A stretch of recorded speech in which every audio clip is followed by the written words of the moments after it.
Oh, me no go, me neither ya go. I mean no go. Oh, you be come. The doctor said better money. What become? Oh, same malaria.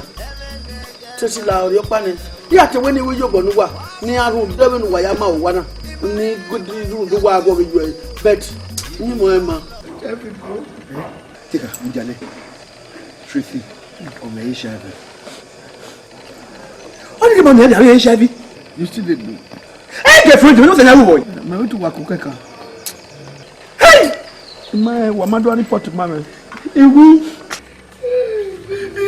What boy? What Tika. I like to go to the hospital. Tracy, what am I getting? What?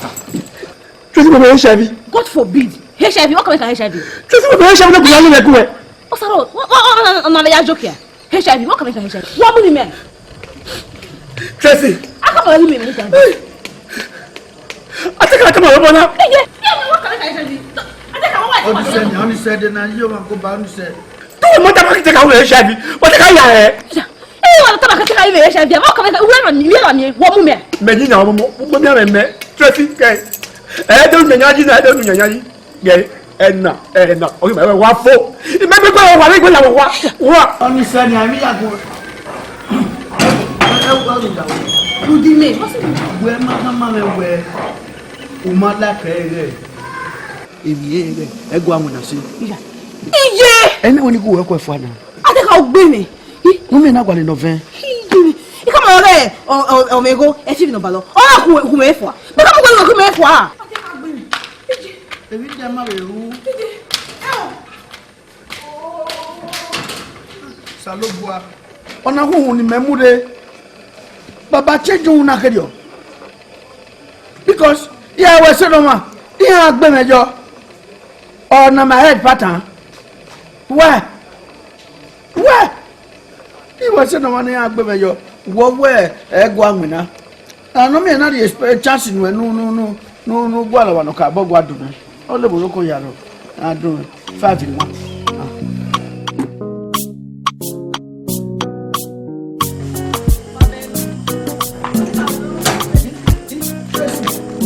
Hey!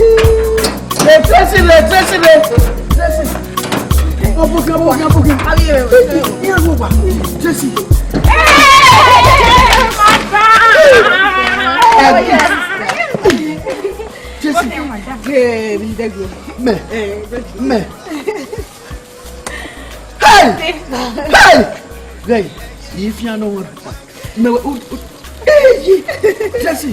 Jesse, no.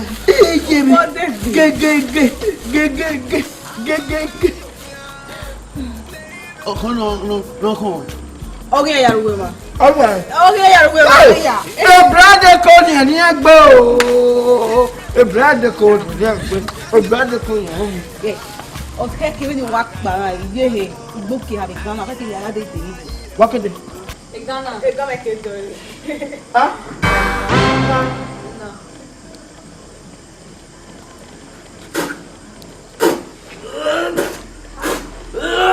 What's up, Lou? Ateka. Let you go to the palace. He said your palace and the bed bread. What am I saying? Don't say anyone. I bread. What's up, Lou?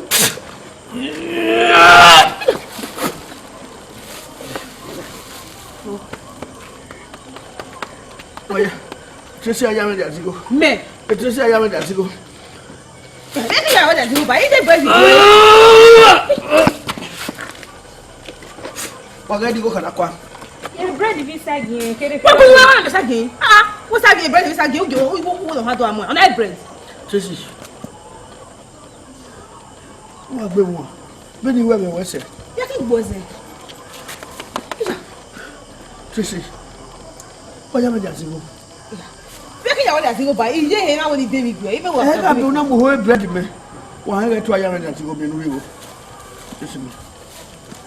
Ita to ya me da zigo. Ita. Aye na. Ya ki ya wa da zigo ba. We abi wo na. Now, I'm going to go. Moment. Me do amudu. I'm going to be gamula. Just try to go agree. My wife, my mother to go. I am ready to go. You come on in the food you set. I can't.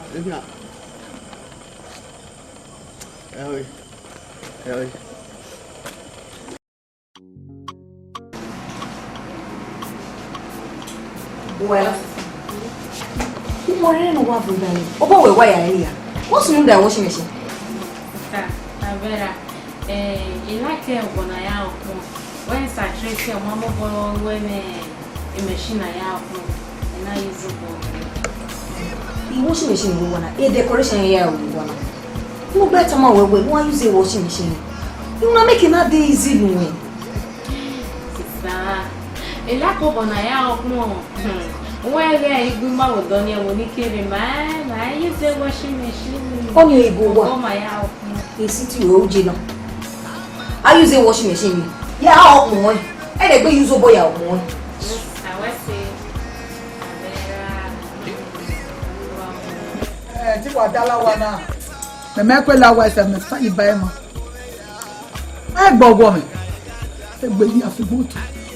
A driving a web bay, eh? My Agbali driver, very senior Agbali driver.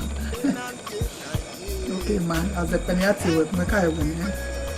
Okay. Benny. I'll go Benny. I'm here, bro. I know Benny. We're doing now. Benny! Benny, bro. Ma! Benny. Oh, Garagani. Benny. You know, you're going to make Benny. Tiga, pop on off in your body. Bala. Ediomo. Ediomo, Wella. On our bay, a near bear with Benny. Oh, we are doing a dog, but I can't go to me. You have a boy, Walla. You have a boy, Walla. And you will not make a woman who will not make a get. He pays salary no can buy us. Remember what's up? You know what? You know what? I want to make a Talamelo. Why are you out? Get that big. Then I can send an away. Here go Talena. Oh, we are not wet. Why then you wear? You like nobody. We are going to go or pop. I don't know what to now it's big. It's almost a calendar. What one? What's the next fight? What's it gonna wow, boy. Did my tape play? How come you? What's it?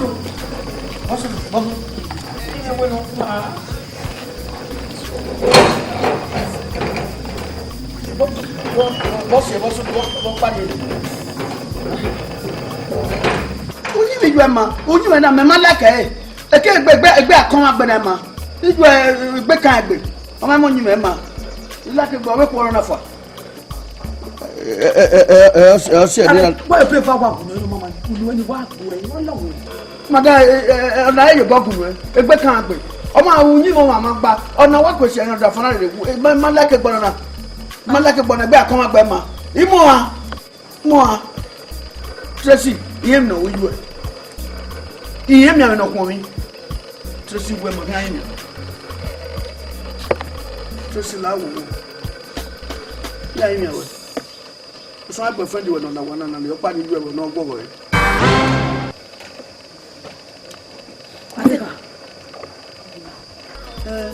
I know no woman, neither I will.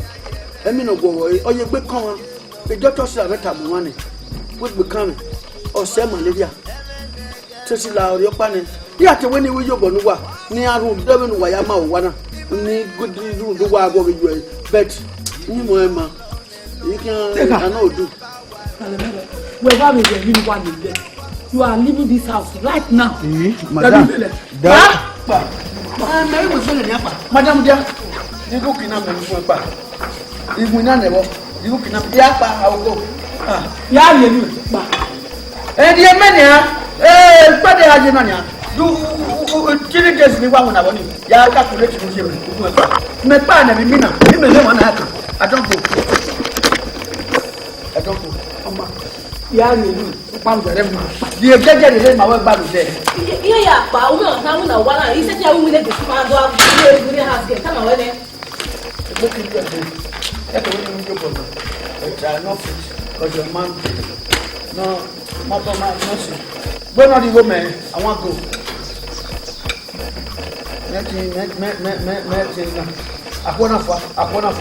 Nothing.